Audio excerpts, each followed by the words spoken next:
A lot of colleagues coming. We set our intention here for us to email the Commission. So we listen, and of course we feel all the anxiety for our British colleagues, but for non-British colleagues as well, because they see that it's the European projects that is being shaken. We are, of course, disappointed by the result, but we have to respect what the referendum said. We said in a previous leaflet that was sent early June by us in FFPE that we will assemble with all the other unions and the staff committee very soon to organize with the staff and collecting from the staff all questions that are relevant and of course legitimate given the situation, with a view to meet probably in September or October if we can, President Juncker, but also the person in charge now of the newly created EU task force on Brexit, to be able to be efficient relay of the staff concerns, to pass the message and to try to get as soon as we can answers to come and to appease as much as we should be able to do so, and to follow closely all the evolution of the file on behalf of the staff. So we initiate this consultation also in interinstitutional way.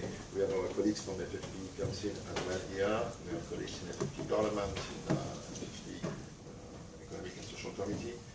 But we join our forces with all staff unions and the Central Staff Committee to ensure that we are in a coherent manner organizing the flow of information, the questions to our masters, to see that all the concerns that may raise and need to be solved will be properly addressed. Okay, that was my initial introduction message. So we had planned already before when we invited Sir Watson on 15th of March to have a conference after the referendum, because whatever the result, there would have been consequences. Of course, the result that we know now is even more worrisome, and it leads to a lot more interrogations. That's the reason why I will let very quickly the floor to our speaker. You may know him, he's in the Economic and Social Committee, but he was many years as a Liberal Democrat, a British MP. He has a long experience and full knowledge of the matter. For those who like to address also questions in French, in Italian even, I believe, you could do it, and German even, so I'm sure that you will demonstrate your abilities in so as well. Merci Philippe. Thanks very much everyone for joining us. Mark Twain, one of my favorite writers, once said that the human race has only one really effective weapon, and that is the weapon of laughter. Because against the assault of laughter, nothing can stand. If it weren't tragic, I would be tempted to laugh at the situation that we are currently in. When I was a member of the European Parliament and I became the leader of the Liberal Democrat group, this was in 2002, having served for 3 years as the chairman of one of the committees, I had a call from one of my mentors in politics, who is a very grand man called Lord Russell Johnston. Some of you may have come across him. He was the president of the Parliamentary Assembly of the Council of Europe, and he came to see me, as he said, to congratulate me on this office of leading the Liberal Democrats in the European Parliament, and he gave me a gift. And I was immediately suspicious because Russell, like me, is from the west coast of Scotland, and in Scotland we don't do gifts. I opened it. It was a small package, and inside there was a leather wallet with some plastic envelopes inside. And I opened this, and the first one had a very official-looking plastic card in it that said, the bearer of this card is asthmatic. Under no circumstances should he be breath tested. And I said to Russell, I said, what is this? And he said, well, it's a gift to help you in case you are stopped by the police on your way home from a good supper. I turned to the second card and it said, the bearer of this card is a haemophiliac.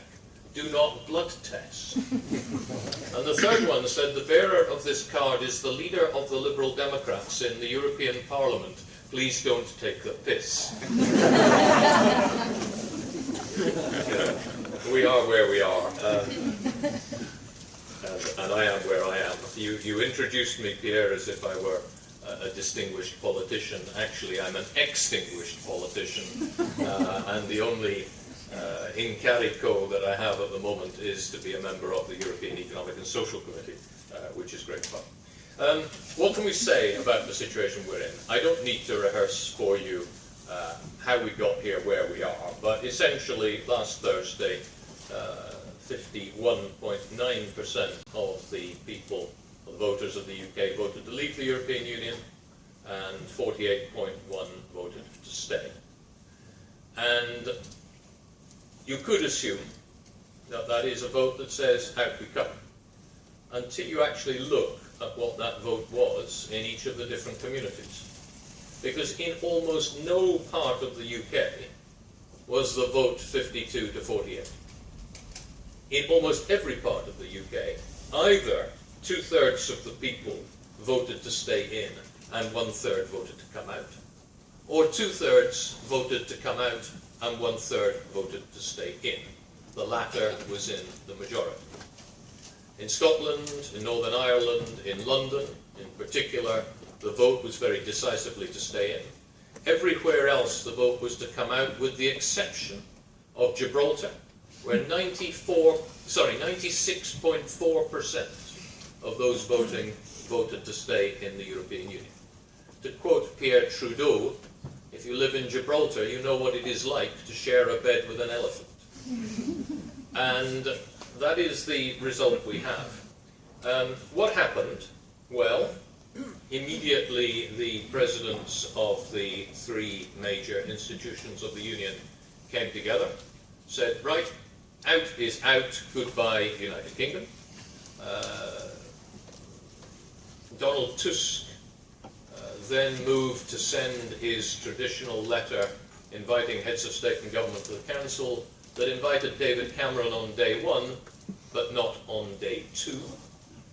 The following day in Germany, Steinmeier convened the foreign ministers of the 6 founding countries, who put out a similar kind of statement, and the heads of the political groups in the European Parliament drafted a hurried motion, which has been debated and I imagine by now voted this morning in the European Parliament with the same message.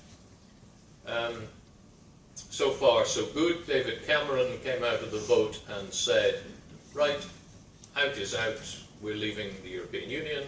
And those of you who followed his statement to the House of Commons yesterday will have seen that he twisted the knife which he had cleverly stuck into the gut of his opponents by saying, we have set up a cabinet committee to prepare the departure of the United Kingdom.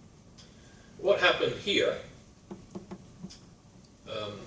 Well, I certainly, and I noticed people like Robert Madeleine, Fraser Cameron, a whole lot of Brits who've been in Brussels for rather longer than has probably been good for us, went into a rapid rearguard action. This was not coordinated, we all did it, to try to talk to the main media outlets in France, Germany, Italy, and say, hang on guys, this is not end of story.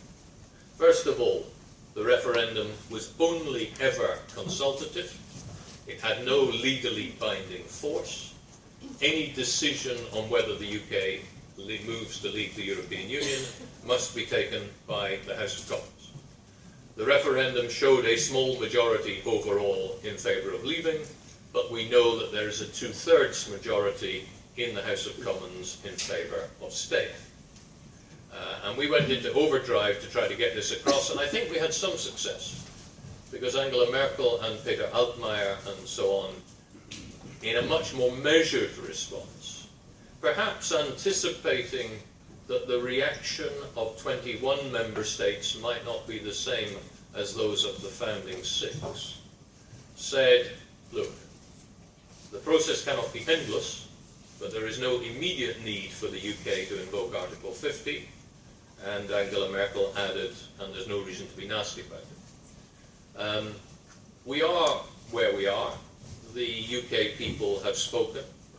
Interestingly, and I'm sure a number of you have seen this, the most common words typed into Google since the vote were, what is the European Union?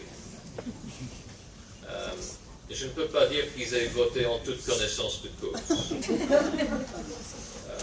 But the people is sovereign, and you know, one of the things that Chateaubriand observed about democracy, he said, the trouble with democracy is that even the people can make a mistake. The trouble is that when they do so, nobody has the legitimacy to tell them that they made a mistake. Will the UK leave the European Union? I would argue, and I see that Gideon Rachman is arguing the same thing in the Financial Times this morning, the printed version, it was on the web yesterday about midday, that the chances of Article 50 being invoked are actually no more than 50-50. Why? Why do I think that's the case? Because there will be huge pressure from the financial and business community in the United Kingdom on whoever is in government not to make that step. There will be particular pressure on a Conservative Party which relies on the finance and business community for its existence. We have a political, well, I would even use the word shitstorm going on in the UK at the moment after what has been the most calamitous decision since King George III lost America over a tax on tea. And I say this in terms of its impact on Britain's influence in the world, its impact on Britain's credibility, and its impact on Britain's economy and wealth.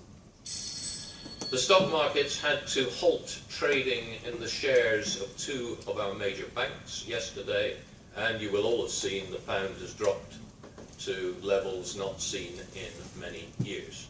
I, being very patriotic, I went out this morning and changed a large number of euros into sterling, because I felt that I had to support our cause. Of course, there might have been other reasons for doing the same thing. I got a rather better rate than I would have got this time last week, but there we are. What now happens? Well, what happens in the immediate is that there will be a new leader of the Conservative Party elected, who will be the leader of a party which has a majority in the House of Commons.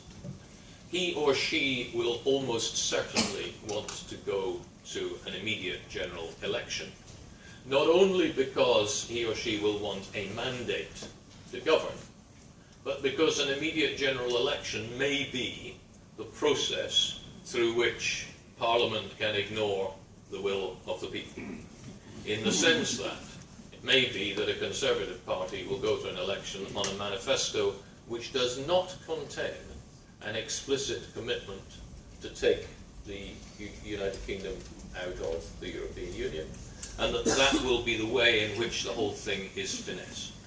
Now, this is not the first time it's happened in the Union. It happened, we had a rejection of the Union in Denmark, a rejection of the Union in Ireland on 2 occasions, in France, in the Netherlands.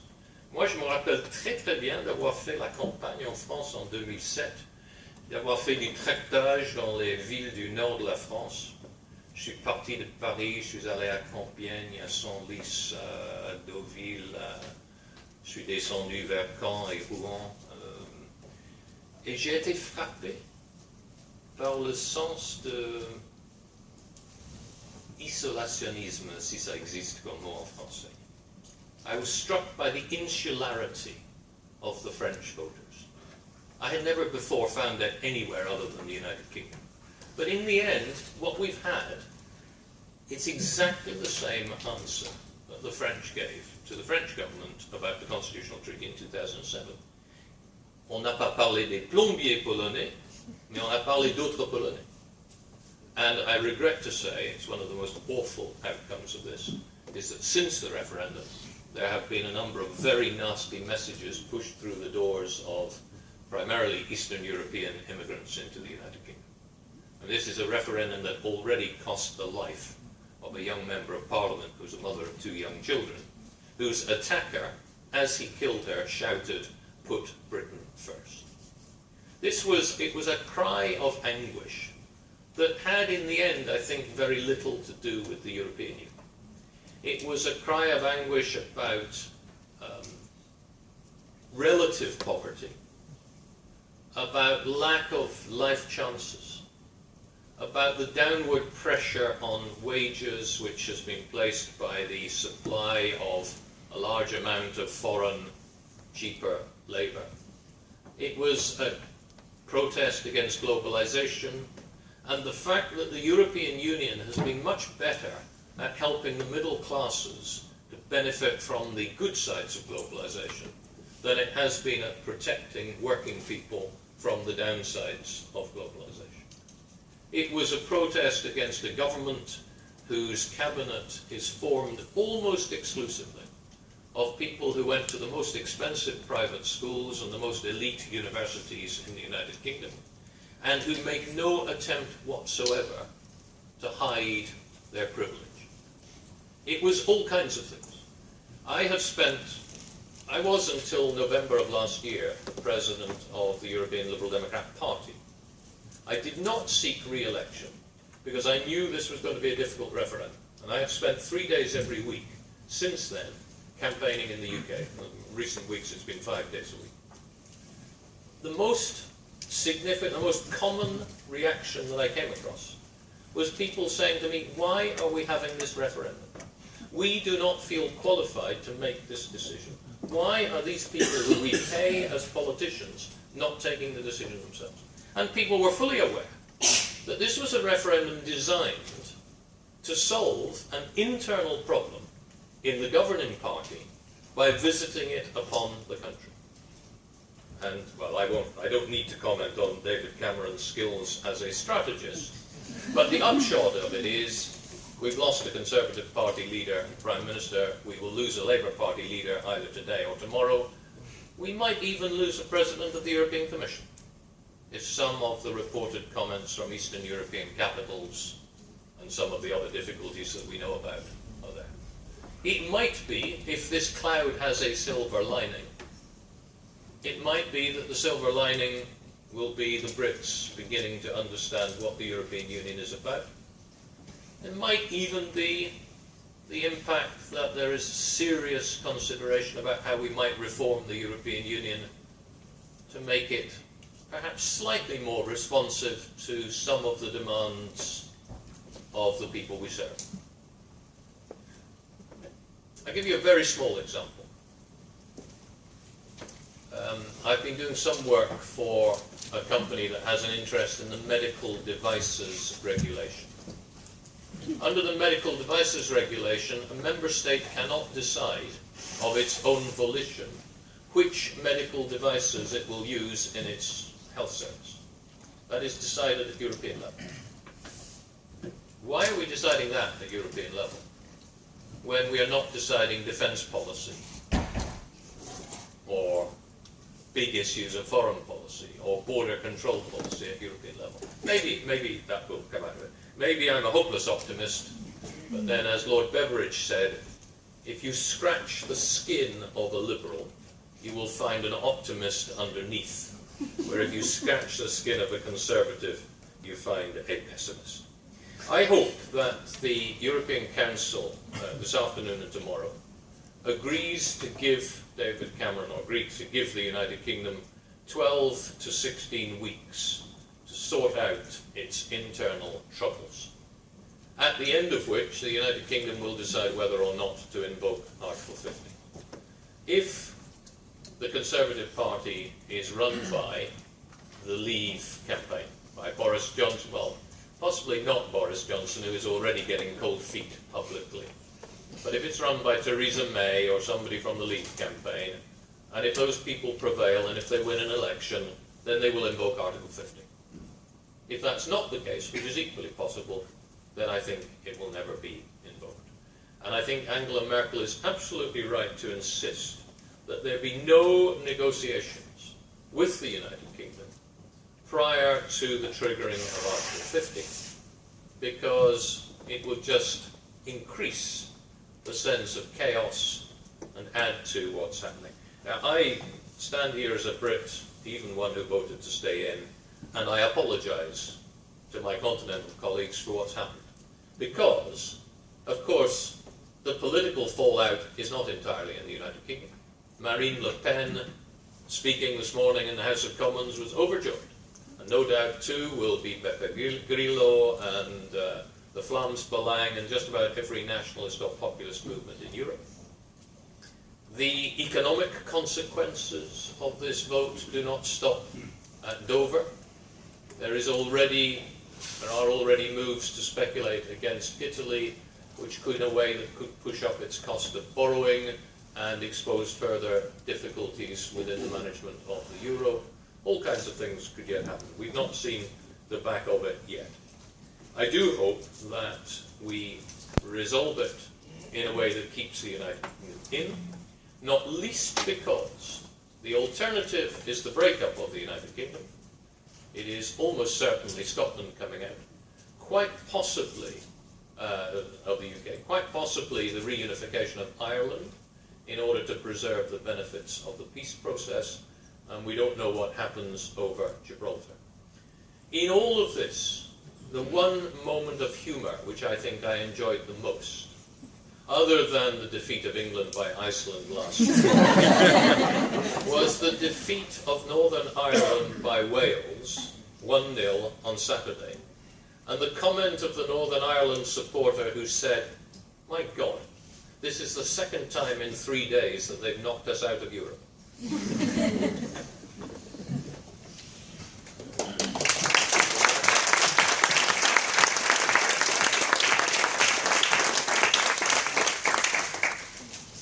We deliberately decided to have your introduction 20 minutes, as you brilliantly demonstrated in May, and to let the floor to you, because I believe that you have also a lot of questions. So either you have enough questions to come to place now, otherwise we give you again the floor for further elaboration on the issue. Maybe we start from this side, and down there. Is there any question? First, take a mic, please. No, it was not a question. No, somebody behind you. Yes? No, you get closer and you use the mics that is here. Thank you very much for your comments. They're absolutely spot on. I just wanted to know what you think about where the rest of the European Union goes from here, with or without the UK. What I see emerging already from EU leaders is a split, divergent views. What do you think EU leaders should be doing to move European Union forward? Where and how? So other questions as well? This way? No? Yeah, you? Is there somebody? No? We go this way. Everybody's seen. Okay. Yeah, many thanks for this opportunity to discuss this. I think this is useful for all of us because at the moment in the Commission it's not yet clear and we don't get much, let's say, talk about what will happen. So it's a welcome opportunity. I mean, a question that I had was more on the generation gap. Because it was reported a lot in the media that the youngsters tended to vote much more in favor of Remain, while older people wanted to stay out. I mean, to what extent is this true? To what extent is this reflected also in the turnout of the vote? I mean, did the youngsters mobilize themselves a lot? Did they go to vote more than the older people? And what are the consequences of this as well for the vote? One or two questions more. This side, the lady there, and then later. you very much for your speech. You said that Brexit is an opportunity for the European Union to reconsider the way it's structured and its policies, etc., etc. And my question would be, if member states do not agree on small policies like the size of a cucumber, how will they agree on bigger issues such as defense policy? Another question again, Ms. And then Okay, thank you for your opening the door for leaving the UK in, which indeed apparently is being closed by lots of others. Another thing that caused this referendum outcome is that the EU was so silent, that we as staff were so silent and even asked to be silent. Do you think that we as staff can do more in order to, not only in the UK but also in other countries of the EU, that we are more active in defending the EU? What do you see, how do you see our role in this? Thank you. Well, thanks for those questions. Where does the rest of the European Union go? I don't know, but I think we will have a pretty good idea by tomorrow afternoon. And I think what will be interesting will be to look not only at the content of the Council conclusions, which can be pretty much imagined now, but at the tone of the Council conclusions. It will be interesting to know how divisive that Council meeting among 27 will be. But I suspect it will not be an easy meeting. Because, and this is a real worry that I have, I'm somebody who has always considered myself as a European federalist, and I've never had any problem using that word. But even I have to admit to myself that my federalist vision of Europe is not shared by the majority of our citizens. It might be by the majority of the next generation, but it's not yet. And I think that we started in a difficult way, not only because of the composition in terms of which countries were members, but also the way we started. If the Assemblée Nationale had voted in, I think it was 1954, to approve the Schuman Plan, and we had started with the European Defence Community, then I think we might more successfully have built a more logical construct of the European Union. Instead, we started, well, of course, we started with coal and steel, but, you know, we started the European Economic Community with agriculture and fisheries. Important, but perhaps not the major issue of the day, or the one where most evidently we had to do things together. I hope that this, for all of the damage that it will cause, that this decision will lead our heads of state and government into some deeper reflection about what the future is for the European Union. I reread over the weekend the 5 Presidents' report, and I just don't think that the way forward that it advocates is one that will get the support of the European people. And I think that it is more likely to cause division than to cause unity. What about the generation gap? Here, there's something very interesting. In Scotland, in this vote, 16 and 17-year-olds were eligible to vote because they are eligible to vote in national elections in Scotland. When the bill to provide for the referendum went through the House of Commons, there was an amendment put forward in the House of Lords by Labour and Liberal Democrat members to allow 16 and 17-year-olds in England and Wales to vote. That amendment was opposed by the government and defeated.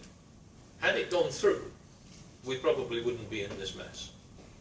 Because if 16 and 17-year-olds had had the right to vote, then all the indications are that it would have changed the outcome. But the nicest thing I found about this campaign was the tremendous enthusiasm of so many young people who mobilised. And it wasn't just in London. It was all over the country, who were prepared to engage in discussions with their parents and their grandparents and try to persuade them that actually the right thing to do was to vote to stay in. And we have got to mobilise and tap into that enthusiasm, because I am quite convinced that that generation will have a completely different outlook from the generation today. I just hope we get there without having to go the way the Americans did, which was to have a civil war in the middle. Let's see. What can the European Union do about reform? Well, as I'm sure you know, madam, cucumber sizes were determined by the Economic Commission for Europe of the United Nations, and were taken over into European Union law as a part of that process. It didn't come directly from the European Union. But can Europe agree on the big things? I think that if that were the orientation, we might find it easier to agree on the big things than we do on the small things. But of course, that requires wise government. And one of the problems we have, and I even take a certain mea culpa here, is that we have failed to adapt our society and our political structures to the challenges of the age in which we live. If you want me to put it at its most stark, I will borrow from the American sociologist E.O. Wilson. Wilson said, the challenge is that we have emotions which are Paleolithic, institutions that are medieval, and technology which is godlike. You know, why is it that we've not adapted our political structures and our government structures? Why have we allowed our political parties to do what successful companies do, which is to look at the opinion polls and to hold focus groups, to find out what prejudices people hold, and then when it comes to elections, repeat those prejudices back to the people who hold them, in the hope that they will vote for you. Because that's what we've been doing.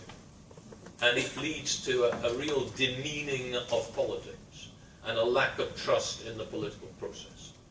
And I don't say that it's achievable overnight, but I think that our political parties have some responsibility for what has gone on. But I can see no logical reason why we shouldn't be able to agree on some of the big things, because if you look, for example, at what Maros Šefčovič has been doing in creating his energy union, in the face of a real threat, he has been able to make quite considerable progress. Did the silence of the European Union help? No. I'm somebody who has felt, ever since I was first elected to the European Parliament in 1994, that the biggest weakness of the European Union was that it didn't have a really serious public relations policy. That it relied on its member states and on the governments of the member states to decide when, where, and if to promote the benefits of European Union membership. We've got to do it. And you've got to allow your staff to engage. I don't necessarily say very controversially at the very senior levels, but in general, there is no reason why not. Why should an official of the European communities be any less free in their private life than an official of any national government? I don't see the reason for it. Okay, we continue going this way. You had a question there? 3, 4, 5, and then we continue this way. Please. Go ahead. May I have your opinion on what George Soros said, that this is the beginning of an irreversible disintegration of the European Union? Yeah, thanks. Should Article 50 not be invoked, how about the danger that certain type of discourse will find there a very strong argument to claim that Europe is profoundly undemocratic? Yeah, I was going to ask a similar kind of question. I mean, I'm disappointed at the outcome, but then I'm kind of scared for what the repercussions will be if you do go against 17 million people who are already disillusioned with the European Union and with the government, and just telling them that even though it was consultative, a lot of people, I don't think, realise that, and going against them and disregarding their vote, I feel like that will have quite dangerous consequences. Mine was also a similar question, but more in terms of if there is to be a general election, are you certain that those parties who would have us come out of Europe, and perhaps even those who have more extreme views would not be successful in such a general election. It worries me that it might make the situation worse. Who is next? Sorry. Yes. Yes, hello. I wonder what you think the obstacles would be for Scotland remaining should the rest of the UK leave. Okay. You can take that. No, it's fine. It's okay. Fine. Can I start with the obstacles to Scotland remaining? I think Belgium and Spain are the main obstacles. But I think that Nicola Sturgeon has actually played this extremely well. And I think one of the most interesting developments over the weekend was the number of people who came out publicly and said, we voted in a referendum 18 months ago, nearly 2 years ago now, to remain part of the United Kingdom. But if you force us to choose between being in a union with the United Kingdom or a union with the rest of Europe, we will be in a union with the rest of Europe. And I think Nicola Sturgeon, if this were to go ahead, her best move, and I'm sure she's working on it already, would be to use the legal power that Scotland has, because it has to approve any move by the national government to trigger Article 50, to use that power to negotiate that Scotland remains part of the European Union. The legal case is actually very strong, and Scotland is renowned, I think rightly, and I say this with some pride, for producing some pretty impressive lawyers. Not least those who drafted the European Convention on Human Rights. And I think Scotland's case for staying would be good. Are there obstacles? Well, politically there will be objections from other member states. But, you know, Scotland is so obviously a political unit based on a nation with a long, long history. Remember that it only became part of the United Kingdom because it was bankrupt after all of its industrialists put their money into the Darien scheme in Latin America. That was what led to the Union of the Parliaments in 1707. I don't see any reason why Scotland should not be continuing the European Union outside. There are, some people are drawing parallels with the situation of Denmark regarding the Faroe Islands and Greenland. You can no doubt find all kinds of parallels to draw. But I think the case for Scotland is a fairly strong one. The rise of UKIP. In Scotland, when there was a referendum on whether Scotland wanted independence from the United Kingdom, the campaign to keep the two countries together was entirely negative, very, very bad, and they won only by a small margin. They won the vote, but they massively lost the argument. As a result of that, the Scottish National Party went on to be have a huge majority in the last elections, the elections this year. They got more votes than they've ever got before, because they won the argument. Now in the UK, had there been a narrow vote to stay in, given that the argument was also lost, the emotional argument was lost, I would predict that UKIP at the next general election would sweep the board. But actually, the vote was lost. And because the vote was lost, I think UKIP are now exposed in all of their contradictions. And I think Nigel Farage, speaking in the European Parliament today, although he was having fun at the expense of others, was less convincing in many ways than he ever has been. And I don't expect UKIP to do well at the next election unless you have, you know,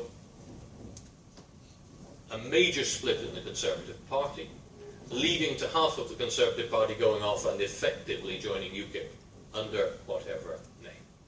It could happen. We might see in the coming weeks a split down the middle of the Conservative Party and a split down the middle of the Labour Party, and a new centre party emerging and effectively taking on the Nationalists. Could happen. I don't predict it because I don't yet see who's going to lead it, but I don't exclude it either. Can the EU be said to be undemocratic if the will of the British people is not respected? Well, no more so than when the will of the French, Irish, Netherlands, Danish people are not respected. No, it's not a European Union problem. It's a United Kingdom problem. The United Kingdom has a problem. If its government wishes in any way to reverse that decision, then it has to do so in a way that's politically acceptable.